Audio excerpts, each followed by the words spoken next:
of the Orlando Renaissance Writers Guild.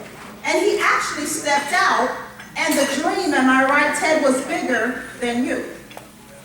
Because the dream that God places inside of us is bigger than us, we have to recognize that our dream requires a larger army of people to help us. Am I right? No man could accomplish greatness on his or her own. We need people around us. So the blessing about life is that God allows you to cross paths with people who may ignite that passion, people who may partner with you, people who may simply encourage you and believe in that dream while you're at Destination U. And if we're blessed to have those people in our lives, those are the people who will push us to do and accomplish those visions and dreams. Would you all agree with that tonight? So while you're on your way or in your journey through Destination U, recognize your dream. What is it about your dream? It's bigger than you. You need someone to help you. You need someone to push you. When I was in 6th grade, I wrote my first play. It was called Friendship. I knew that at 6th grade, about 12 years old, that one day I would write children's books. Not only did I know that I would write children's books, I knew that I wanted to publish it myself. Didn't know the terminology, but I knew that I was going to be a publisher of books. I remember telling my mom, "Mom, I'm a deep thinker. I'm like a philosopher."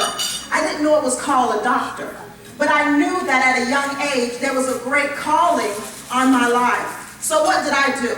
I kept a journal, and I wrote down goals, and I wrote down dreams, and I wrote down visions. And I never lost sight of it. But every time I went to the next destination in life, I would not only set those goals, but I would monitor. So the second thing I want to remind you of, that as you're on Destination U, first of all, recognize your dreams and don't ever lose sight of it. Second thing is, not only do I want you to set those goals, but I want you to monitor those goals on your way to accomplishing those goals. Don't ever change the goals that you set. If you have to, or if life sends something your way that's not in your plans, simply readjust and shift gears. Now, many of you may be looking at me and thinking, "Oh, she's pretty young, talking about shifting goals and shifting gears, not goals." Well, let me tell you, on my Destination U, yes, I knew that I wanted to write books. Yes, that I knew that I wanted to be a publisher and even a doctor.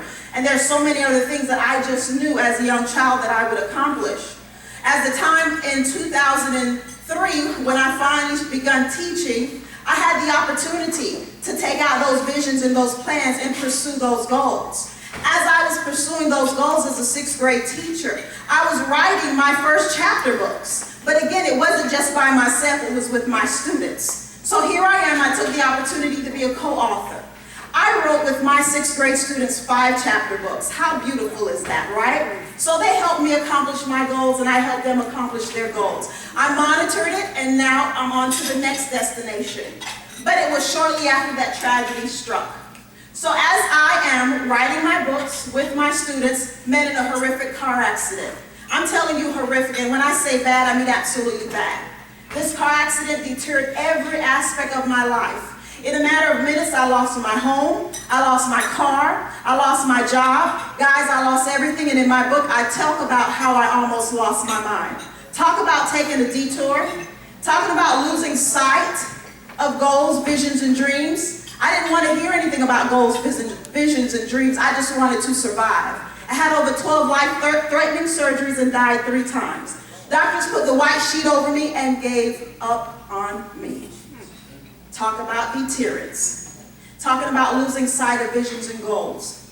But you know what helped me? What helped me get back into the fight of life, this year will be 10 years, is because I took out those journals. I was not able to communicate. I was in a medically induced coma on life support. But those visions came back to me in dreams. They never left my spirit. I was broken up physically because that half of my body had broken up, and I have metal rods through my body right now. You don't see them, but I do. But there's something about goals, visions, and dreams that if you keep it on the inside of you, it will take you and carry you to Destination U. Am I correct in here? Can I relate to anybody in here? So, along my path of Destination U, I had to remember to recognize my goals, visions, and dreams. I had to get back into the fight of life. There were people around me who did not give up on me, And the third thing I want to tell you, because I know like myself, many of you in your own way have been deterred. Many of you you probably put down the writer's pen real quick, kind of push the table away and say, this isn't for me. Yes, it is. All you have to do is follow your visions, goals, and dreams with hot pursuit and unwavering faith. Never give up. They go absolutely nowhere. They stay with you because, as Jill said, your purpose and your destiny is wrapped up in those visions, goals, and dreams. So I encourage you on your journey to Destination U that you never give up, that you pull out those pens, writers. We have writers here that are waiting to be published. We have writers here that are waiting to produce that movie. We have individuals here who's waiting to get to their next destination. And we have to do it together. We need each other. So I wanted to encourage you. The world awaits you on your next destination. God bless.